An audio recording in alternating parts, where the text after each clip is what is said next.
করেই। আরজি কর। হ্যাঁ, আর্যগর থেকে ও বেরোবো। হ্যাঁ। তো আর বলো এবার। বলছি ওটা হয়েছে কি বলতো, ও 2টো অব্দি পেশেন্ট দেখেছে, ঠিক আছে। রাত্রে পেশেন্ট দুটো? রাত্রি 2টো, ঠিক আছে। আচ্ছা। 2টো অব্দি পেশেন্ট ডেকেছে, দেখে রুমে এসে অনলাইনে অর্ডার করে 4জন বন্ধু মিলে খেয়েছে, ডিনার হুম করেছে। হুম করে ও খুব টায়ার্ড ছিল, যেহেতু 36 ঘন্টা ডিউটি ছিল, হুম টায়ার্ড ছিল। ও কি করেছে, ওই সেমিনার রুমে গিয়ে হুম শুয়ে পড়েছে একটা রেড কালারের ব্ল্যাঙ্কেট ঢাকা দিয়ে। হুম কিন্তু তারপরে মানে সেমিনার রুমে এমনি কি তোমাদের ওরকম সেমিনার রুমে টুমে ঘুমানো হয়? মানে আমি যদিও কোনো আইডিয়া নেই, ওই জন্য জিজ্ঞেস করছি। না, এবার একটা রেসিডেন্টাল ডক্টর রুমস থাকেই, আচ্ছা। বুঝতে পেরেছিস, তারপরেও সেমিনার থাকে। এবার হুম। সেমিনারে একটা বেড থাকে, আর আচ্ছা ডক্টরস রুমে 2টো 3টে, যেরকম বড় ঘর হবে সেরকম বেড পাতা থাকে। আচ্ছা আচ্ছা। মেনলি ডক্টরস রুমে শোয়ার কথা, ঠিক আছে। হুম হয়েছিল কি, ওকে বডিটা পাওয়া গেছে সেমিনার রুমে, হুম কিন্তু ঘুমাচ্ছিল ডক্টরস রুমে। যে হুম রুমটা তোর এখন ভাঙা হয়েছে, দেখেছিস রুমটা ভেঙেছে, একটা ভিডিও ঠিক দেখছিলাম। বাথরুমের পাশেই, হুম ঠিক আছে। মানে বাথরুমটাকে অজুহাত দিয়ে হুম ওই রুমের দেয়ালটা ভেঙে দিয়েছে।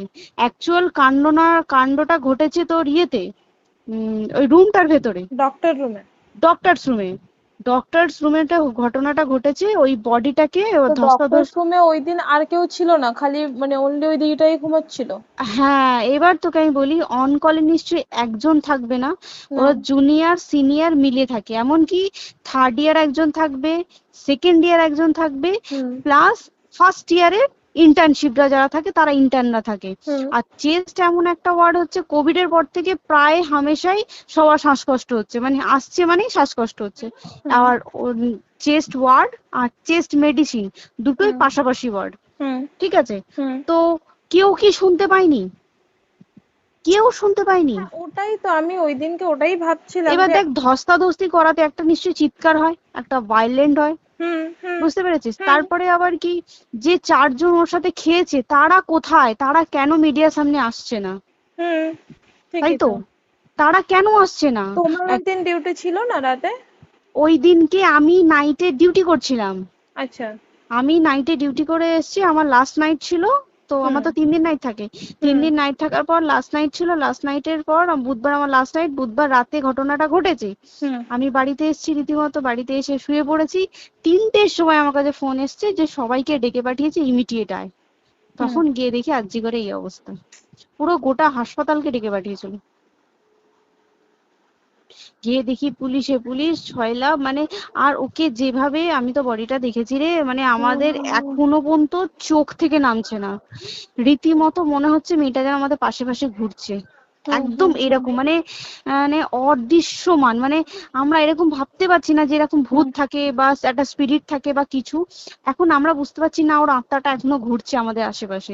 দেখ, ওর আমার তলাটায় না, কিন্তু ওর থেকে ও থাকে 4তলায়, 4তলায় ঘটনাটা ঘটেছে, ঠিক 2টো ফ্লোর নিচেই আমি থাকি, আমার আচ্ছা। রুমটা, ঠিক আছে। কিন্তু তাও আতঙ্কে আমরা মানে একদম স্তব্ধ হয়ে গেছে আরজিকরটা।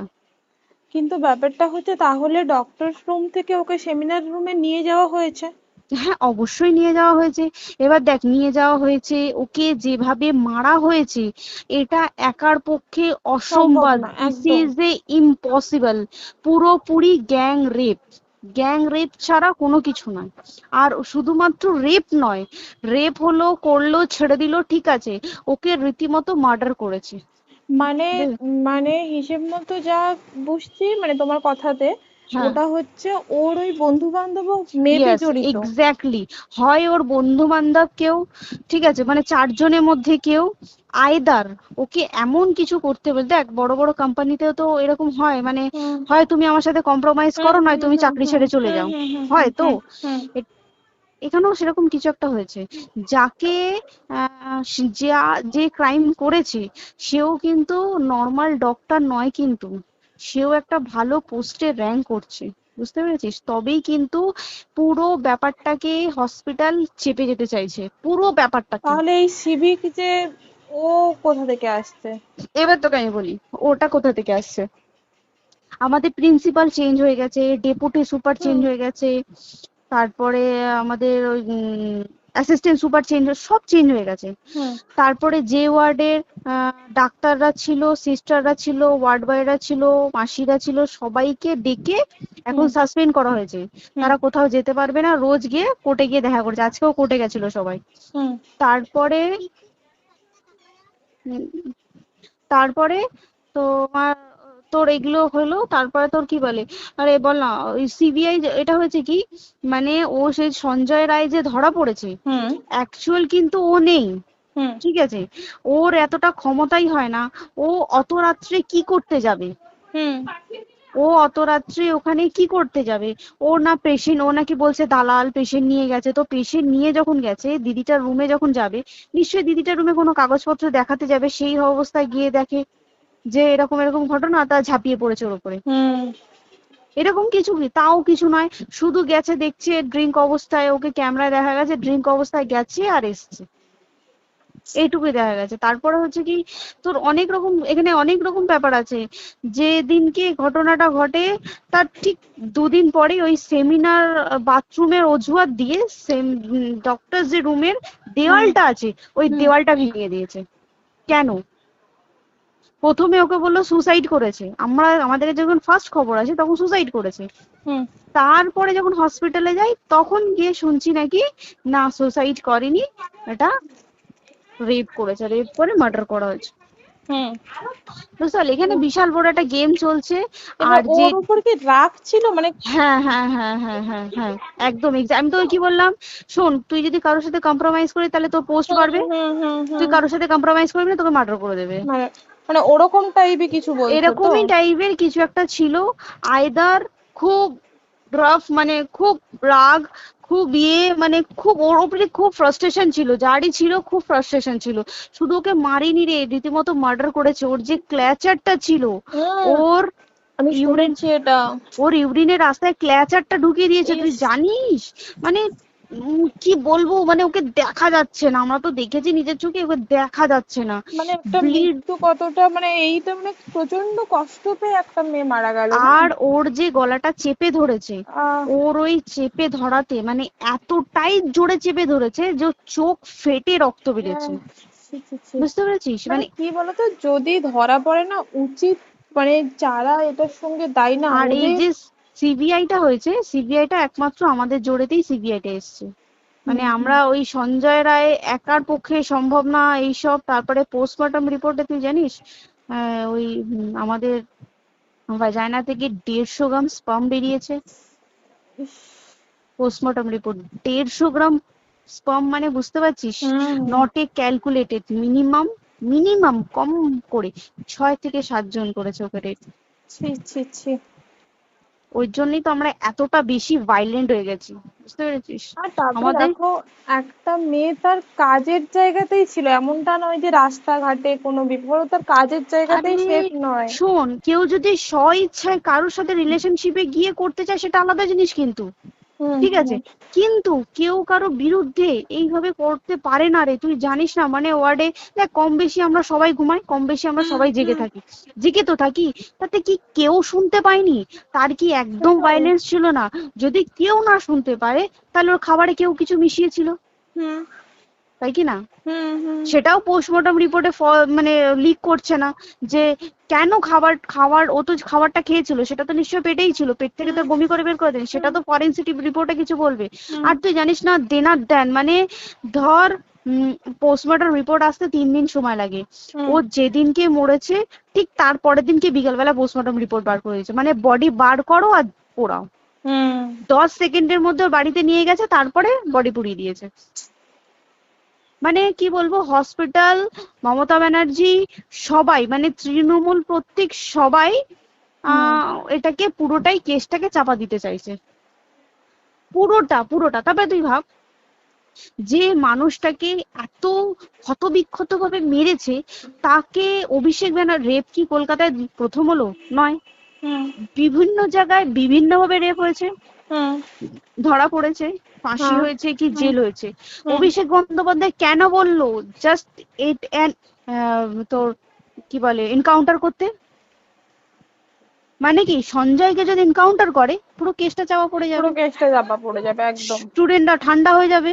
হুম হুম আর আমরা সেটা মানবো না, আমরা সেটা হতেই দেব না। তাতে যদি চাকরি মানে আরজিকরটাকে সিল করতে হয় তাতেও আমরা রাজি আছি, সিল করে দেওয়া হোক আরজিকর, সিল করে দেবে মনে হচ্ছে যদি ঠিকঠাক ভাবে। এবার ওই জন্য আমাদের দাবিতে সিবিআই এসছে। এবার তুই একটা কথা বল, যখন দেখতে পাচ্ছে মমতা ব্যানার্জি যে কলকাতা পুলিশ আমাদের জন্য কিছু করতে পারছে না, আমরা কিছু মানতে পারছি না, 7 দিন ধরে বার করতে পারছে না, হুম তাহলে সেটা 2-3 দিনের মধ্যে কেন হ্যান্ড ওভার করে দিল না? হুম তাই তো। তাই কি না? তারপরে দেখ পিডব্লিউডি ওটা লো পোস্টের মানুষ, মানে যারা ভাঙচুর করে, মানে সিমেন্টের যারা কাজ করে হুম তাদেরকে পিডব্লিউডি বলে। হুম এবার পিডব্লিউডির নিশ্চয়ই হায়ার অথরিটি থেকে অর্ডার এসছে তবেই ওরা গিয়ে ভেঙেছে। ওরা হুম নিশ্চয়ই পাগল নয় দুম করে গিয়ে কোনো গভর্নমেন্ট প্রপার্টি ভেঙে দেবে। হুম অর্ডারটা কে পাস করলো যে এখনই চেস্ট ওয়ার্ডটাকে ভাঙতে হলো? সিবিআই আসা পর্যন্ত অপেক্ষা করতে পারতো। কারণ আজকে অত বড় বিক্ষোভ হবার কারণ কি হচ্ছে, একটাই কারণ, যে মেয়েটি মারা গেছে ঠিক আছে, কিন্তু তাকে এত বেশি মলেস্ট করে, এত বেশি রেপ করে বা বেশি ওকে মেরেছে, তার কি কোনো প্রতিবাদ নেই? তুই কোথায় সেভ পাবি তুই আমাকে বল? তুই ধর চাকরি ছেড়ে, আজকের সরকারি চাকরি ছেড়ে তুই প্রাইভেটে যাই, প্রাইভেটেও তো তাই একই কোথাও না, অবস্থা, একদম একদম। প্রাইভেটেও একই অবস্থা। তুই কোনো চায়ের দোকান খুলে বসবি, অনার্সশিপে তুই বসলেও তাও এসে তো হাজার ছেলেরা থাকে, হুম হাজার ছেলেরা টিজ করে, তুই কোথায় কি করবি? তাহলে আমাদের সেফটি কোথায়? আমাদের মুখ্যমন্ত্রী মমতা ব্যানার্জি সে একটা লেডি হয়ে তাহলে আমাদের কি সেফটি দিয়েছে? আমাদের কি লক্ষ্মী ভান্ডার দিলে this is a problem solve? পুরো মাসের আমাদের কি সব খরচা চলে যায় লক্ষ্মী ভান্ডারে? জানি না, আই ডোন্ট নো, মানে আমরা প্রচুর ক্ষেপে আছি, প্রচুর, মানে এর বিচার না চাওয়া পর্যন্ত তা তুই ঠিকই তো। ভেবে চল কি এটা সলভ হবে না। আমরা মানে বিচার আমি নিয়েই আমি কথা বলবো। 2 দিন ধরেই ভাবছিলাম তোমাকে ফোন করবো, কিন্তু মানে এটা ওটাতে হয়ে উঠছে না। আর তোমাকে তো হুম। আমি ওই দিন রাতেই হোয়াটসঅ্যাপ করলাম না। হ্যাঁ হ্যাঁ এবার হ্যাঁ। তখনই না আমি ব্যাপারটা অতটা বুঝতে পারিনি, আর আমার তার পরের দিনই ভোরবেলা ডিউটি। তা হ্যাঁ, আমি খুব তারপরে সাবধানে থাকিস তুই, আর খুব বলো না, সাবধানে না না। থাকিস। হ্যাঁ তাই তো, এখন মানে আর তোমরাও সাবধানে থাকো সবাই। কি বলবো বল, কিছু বলার নেই। দেখ আমাদের মধ্যবিত্ত মানুষরা, আমাদের চাকরি করে খেতেই হবে, সোজা কথা। একদম একদম। তাই কিনা বল? বাবা এত হুম, পুঁজি নেই যে বসে অত বসে খাবো, ঠিক আর আছে? সেই মেন্টালিটিও নেই। পুঁজি হ্যাঁ যদিও থাকে, মেন্টালিটিও নেই হ্যাঁ যে এবার বাবার তুই, পুঁজিতে খাবে।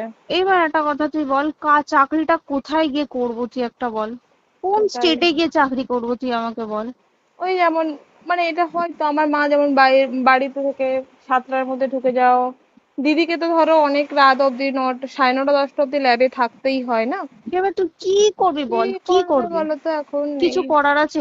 দেখ ল্যাবেও তো সব ছেলেরা আছে, ছেলে হ্যাঁ আছে মেয়ে আছে। তুই একদম। কাকে বারণ করবি, তুই কাকে বিশ্বাস করবি তুই বল? তুই ধর কলিগদের সাথে খেতে বসেছিস, ঠিক আছে, তোর টিফিনটা যদি কেউ চাইলো তুই তাকে না দিয়ে পারবি?